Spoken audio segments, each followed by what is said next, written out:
Assalamualaikum warahmatullahi wabarakatuh. Perkenalkan, nama saya Dwi Ineh Berliana dari Fakultas Ekonomi Syariah dari kelas E Institut Agama Islam Bunga Bangsa Cirebon.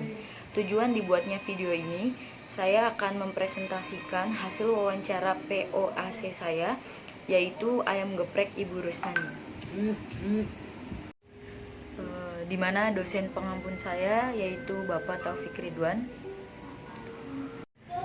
POAC di sini sendiri itu artinya planning, organizing, actuating, dan controlling.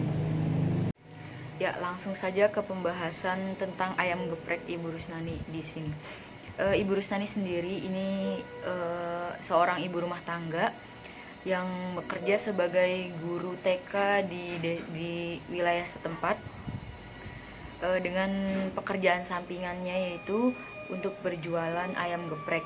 Kenapa saya di sini memilih untuk menganalisis data ayam geprek Ibu Rusnani? Yang pertama, beliau di sini sangat memotivasi saya sendiri, karena beliau ini tidak lain dan tidak bukan ibu saya sendiri. Terus yang kedua, menghemat waktu, karena saya tidak perlu mencari pembisnis besar, jadi saya menganalisis ibu saya sendiri tentang ayam geprek ini. Kenapa Ibu Rusnani ini memilih ayam geprek? Yang pertama, karena beliau ini guru TK, jadi hanya memiliki sedikit waktu untuk meluangkan persiapan ayam geprek tersebut. Jadi ayam geprek di sini kan bahan-bahannya banyak di pasar, jadi untuk mencarinya juga tidak sulit. Mayoritas masyarakat lebih suka makanan yang berbau sambal, pedas, dan kaya akan rempah-rempah Nusantara. Ayam geprek merupakan jenis makanan yang memenuhi kriteria favorit masyarakat di atas. Yang tadi saya sebutkan itu masuk ke dalam kriteria makanan terfavorit, ya. Karena rempah-rempah di sini dinilai jadi makanan yang khas untuk menarik minat pelanggan atau minat konsumen, ya. Nah, di samping dari pemenuhan menu favorit, ayam geprek Ibu Rusnani juga menyediakan untuk konsumen yang males atau yang mager untuk melakukan pembelian secara langsung, apalagi sekarang kan musim corona, karena banyak hashtag di rumah aja. Itu kita itu, maksudnya Ibu Rusnani itu sendiri menyediakan ayam gepreknya itu sudah terdaftar. Ayam geprek di sini sudah terdaftar di menu penjualan online atau di GrabFood dan GoFood, itu udah terdaftar. Jadi buat kalian semua yang merasa kejauhan untuk datang langsung ke ayam geprek Ibu Rusnani, itu bisa order melalui GrabFood dan yang lainnya. Dan kita juga menyediakan untuk pengantaran atau delivery, tapi hanya jarak-jarak tertentu saja. Jadi kalau misalkan merasa jauh dari lokasi ayam geprek tersebut, itu nggak bisa pakai jasa kita, harus pakai jasa di luar jasa kita, yaitu GrabFood atau GoFood. Untuk analisis kita sendiri, yang pertama itu harganya terjangkau. Satu porsinya itu cuma 10.000, itu udah sama nasi, ayamnya, sama minum juga Aqua Prima yang botol itu yang 350 ml.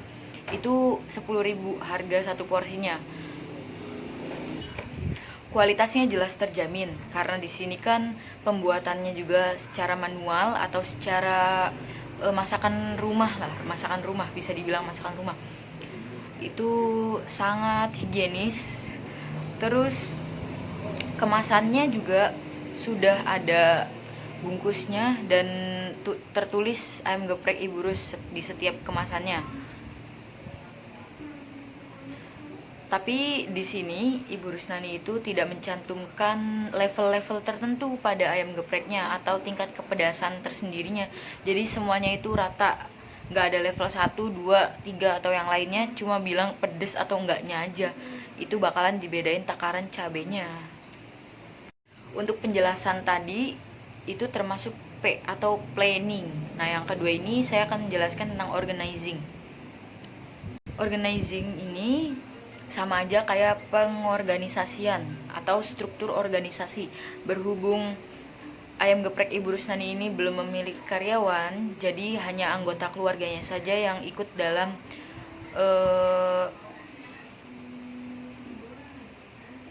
dalam pelayanan untuk konsumen sendiri.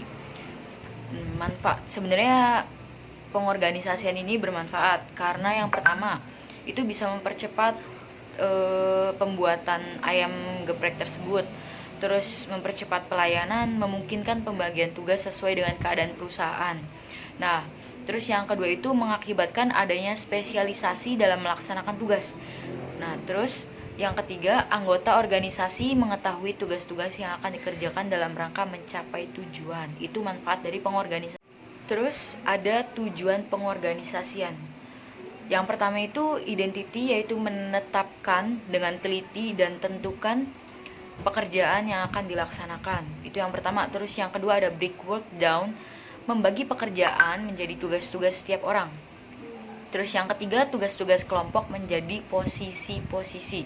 Yang keempat, tentukan persyaratan-persyaratan setiap posisi. Yang kelima, kelompok-kelompok posisi menjadi satuan-satuan yang dapat dipimpin menjadi satuan-satuan yang dapat dipimpin dan saling berhubungan dengan baik.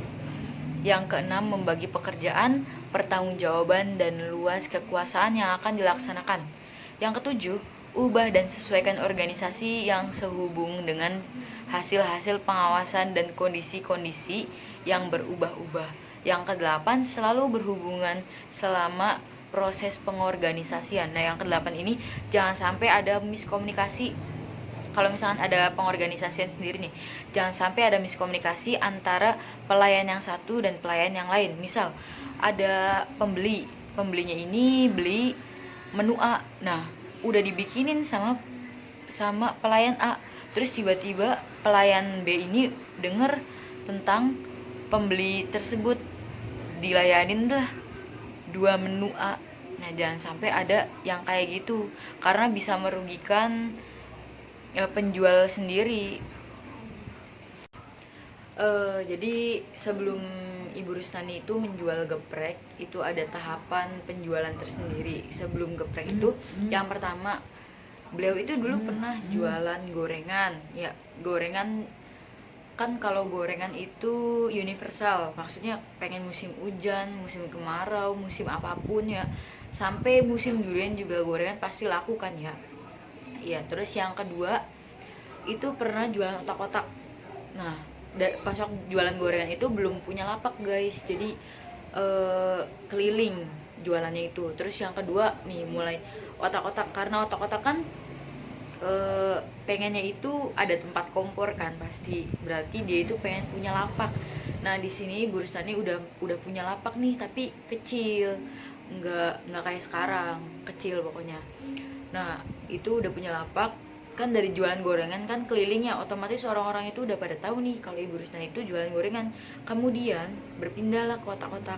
Sebelum otak-otak kan orang-orang kan udah pada tahu. Nah, apa sih? Nah, jadi pas waktu Ibu Rusnani jualan otak-otak itu orang-orang ya udah otomatis tahu kalau Ibu Rusnani itu jualan. Nah, terus habis jualan gorengan, otak-otak, yang ketiga itu beliau juga pernah jualan baju. Baju bener gak sih? Ya. Yang ketiga itu jualan baju ya guys. Karena jualan baju ini nggak universal sifatnya, karena yang beli baju ini kadang-kadang kalau lebaran, kalau misalkan untuk kebutuhan setiap harinya itu kan nggak mungkin ya orang beli baju setiap hari, ya mungkin ada aja, tapi kan karena posisinya ini di pedesaan, jadi sedikit kemungkinannya untuk setiap hari itu orang bakalan beli baju kan. Nah, setelah penjualan baju, Ibu Rusnani barulah jualan geprek karena terinspirasi dari Ruben Onsu. Terima kasih Om Ruben sudah menginspirasi ibu aku. Terus karena beliau itu terinspirasi dari Ruben Onsu, jadi akhirnya dia itu buat inovasi. Jadi udah deh mau jualan geprek aja. Nah dari situ udah mulai punya lapak gede, punya ini punya itu, ada apa namanya itu, ada tempat gepreknya, beli ini segala macam, pokoknya pepak rupak lah, ada semua di situ.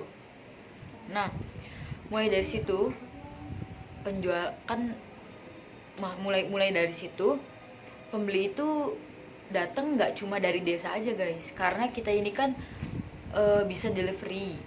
Jadi untuk teman-teman Ibu Rusnani yang rumahnya jauh kan otomatis tahu ya, oh ini geprek dari siapa, di itu. Nah mulai dari situ tuh bermunculan segala macam bla bla bla, orang luar beli juga, maksudnya orang luar itu luar desa. Nah udah gitu saya yang sebagai anaknya itu berpikir untuk melakukan pengajuan untuk pendaftaran warung ibu saya ini di aplikasi yang viral ya, GoFood, Gojek dan segala macamnya. GoFood dan Gojek sama aja guys. Nah mulai dari situ penjualan semakin meningkat setiap harinya, karena kan udah pada tahu semua dan harganya juga bisa terbilang, bukan bisa terbilang lagi guys, emang murah kayak gitu. Nah guys, tadi kan saya udah cerita dan udah ngejelasin juga kan tentang POAC itu. Nah sekarang kesimpulan, POAC itu ya proses manajemen yang terdiri dari perencanaan, pengorganisasian, pelaksanaan, pengendalian. Nah Post Corp atau fungsi manajemen, keduanya berbeda. Dari POAC sama Post Corp itu berbeda, tapi dalam setiap elemen POAC selalu ada fungsi manajemen. Nah elemen yang pertama di POAC itu ya planning atau perencanaan. Terus yang kedua itu ada pengorganisasian atau strukturnya guys. Terus yang ketiga ada actuating atau tindakan. Terus yang keempat mengendalikan ya. Itu saja penjelasan dari saya. Kurangnya mohon maaf. Wassalamualaikum warahmatullahi wabarakatuh. Sekian.